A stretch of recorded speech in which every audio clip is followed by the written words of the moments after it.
તો જય માતાજી મિત્રો, હું આપનો ભરત ઠાકોર અમે પાટણથી આવ્યા છીએ ઠેસ બાસપા છીએ. અને જે બેન વિધવા હતી અને નાના નાના બે બાળકો હતા, તો તેમનું ઘર બનાવવાનું હતું. તો તેનો માલ સામાન લેવા માટે અમે બાસપા અહીંયા ફેક્ટરી છે છીએ, બરોબર. અને તમે જોઈ શકો છો ગબ્બરભાઈ અને એમની આખી ટીમ અહીંયા આવી છે.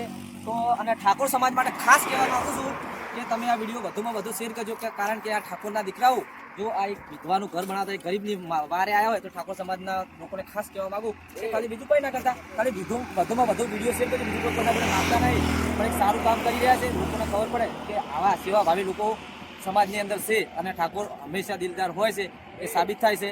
તો જય માતાજી. અને એમના ભાઈઓએ જે વિધવાનું ઘર બનાવવા માટે લીધું હતું, તે ઘર બનાવવા માટે અત્યારે અમે ત્યાં ટેબલ લેવા માટે આવ્યા છે. અને ભાઈઓ આવ્યા જુઓ ઠાકોરનું કામ ફેક્ટરીની અંદર છીએ. અને તઈને ભાઈ આ ઠાકોર કેવા હોય તો હું તમને કહી દઉં, ખાલી ઠાકોર કે ના કોમ કરી બતાવીને કોમ કરવા માટે અત્યારે આખી ટીમ અહીંયા ગબ્બરભાઈની ટીમ આખી ત્યાં એ વિધવા છે બેન, ત્યાંમાં તો જવાનું છે. અમારા બધા ભાઈઓ એવા છે, મજૂરની જરૂરત નહીં, બધા મજૂરી જ જામે. હા, તમે એને 24 કલાક રાત દરરોજ ઘરે કોમ જ કરો છો, બરાબર છે.